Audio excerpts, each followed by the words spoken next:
What is going on, Jet fans? Matt O'Leary back with another video on this Thursday afternoon. Want to talk with you guys about two exciting first round pick options for the New York Jets that they have spoken with or will speak with at the Combine this week. Now, in no particular order, and I'm ready to get whatever pushback because people are very polarized by draft prospects. They either love them or they hate them.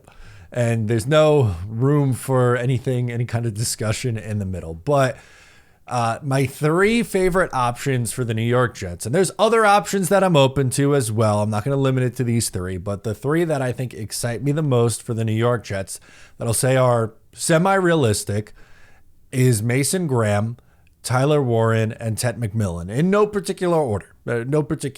But two of the three guys who are on my top three for the New York Jets at pick number 7 have interviewed with the New York Jets at the Combine. We'll start with Mason Graham, who there's a lot of buzz, or there was, you'll hear why in a second. There was a lot of buzz at the Combine about him being a top 5 pick with teams like New England and Jacksonville all over him at pick number 4 and 5. And I think there's probably a very good chance he ends up in Jacksonville. If I had to give my way too early predictions on a first round mock, I think he probably ends up going to number 5 at Jacksonville. But some people are freaking out a little bit today because of how he came in and how he measured. So his measurements were as followed: 6'3", 296 pounds, and 32-inch arms. Smaller arms, lower weight by a pretty significant margin. He's listed like 25 pounds heavier on Michigan. Now, for me personally, that's not enough to just bow out and be like, they were lying. He's smaller than what we really think. You can't possibly take him in the top 10. I still think he is a very dominant player and has a high floor, in my opinion. I think he's someone who could come in and be a good player right away in this league. But this is definitely something to watch and see if it impacts where he gets drafted. Maybe it does scare some teams off from taking him in the top 5. And then there you go. He's there for the Jets 7th overall. And if he is, I would really strongly consider drafting him because of how he really fits what the Jets need in a couple different ways. They need someone next to Quinnen Williams, number 1. They need someone who is good against the run, number 2. And Mason Graham is one of the best run defenders in college football last year. But his pass rush numbers are better than what people realize. They didn't necessarily convert to sacks, but if you're just looking at his sack total numbers, it's not going to jump out to you as him being a good player.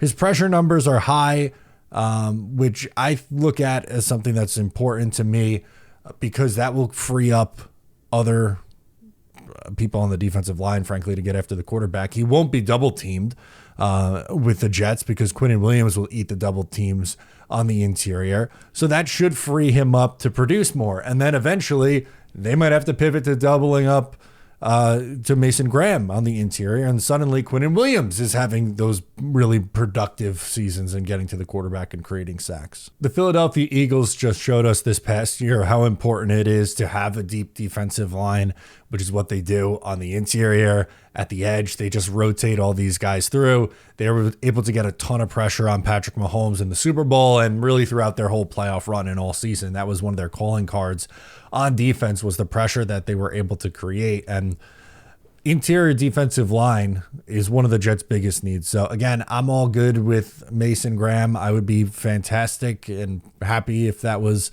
the decision that the Jets end up making here.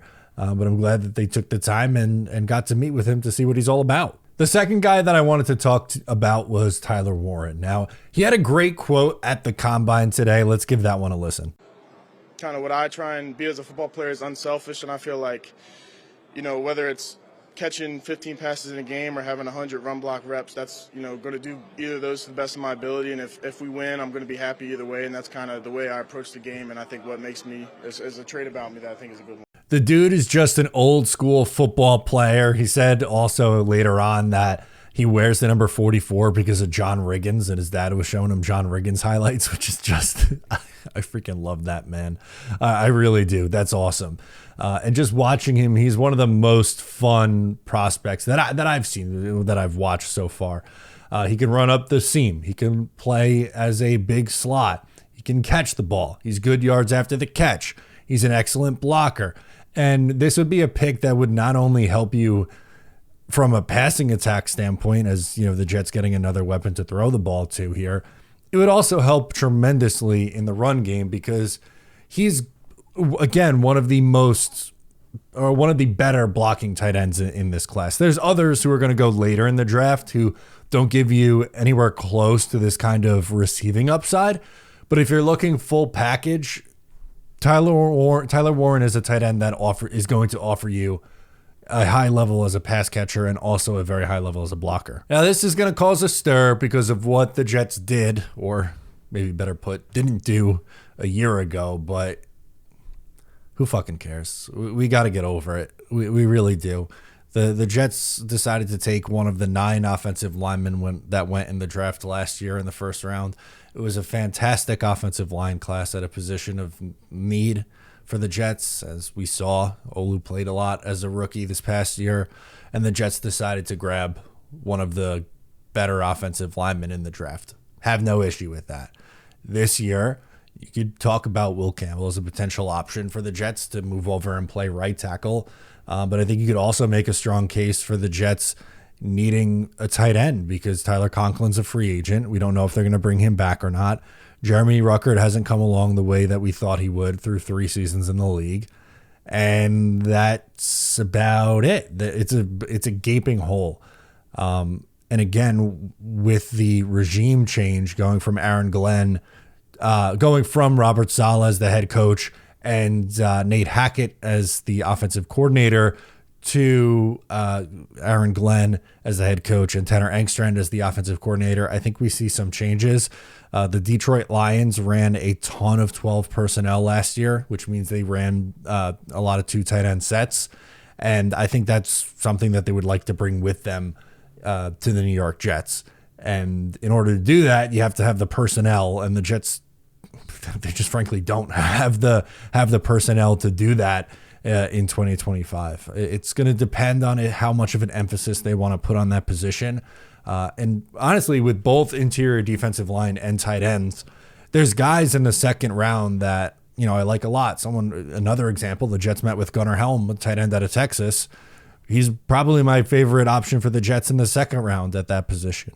And sure, you can wait, but I would have no gripes with the Jets putting that much of an emphasis on someone who could change both your rushing attack and your passing attack. And I get it. It would be you didn't want to take the tight end last year at 10 or technically 11 after you moved back, but you'll take a tight end this year who's not as considered as good of a prospect as the one who came out last year at 7. It's a very short-sighted way of looking at it, because it takes out so much context to the conversation. And I think you have to look at it where you drafted an offensive lineman at a position of need when you didn't have the depth that you do now. Now, you still need a right tackle depending on what happens with Morgan Moses. But if the Jets drafted Tristan Wirfs a few years ago instead of Mekhi Becton, and they kept Morgan Moses around, then yeah, you would have made a significantly better case to draft Brock Bowers, and it would have been there with you on that train, pounding the drum for him. I've said it a million times. I would have completely understood if they just said, you know what, we're going to take him because we think he's that good. Okay. And he proved it in year 1. He's an excellent tight end. Excellent tight end. So is Tyler Warren. He's a very good, damn good football player. And the Jets are in a better spot now than they were a year ago to take a player like that. So that's my take on it. Let me know your thoughts on the NFL Combine, who the Jets are meeting with, some of your favorite options down below in the comments. I'm Matt O'Leary. Subscribe if you're new, and I'll catch you next time.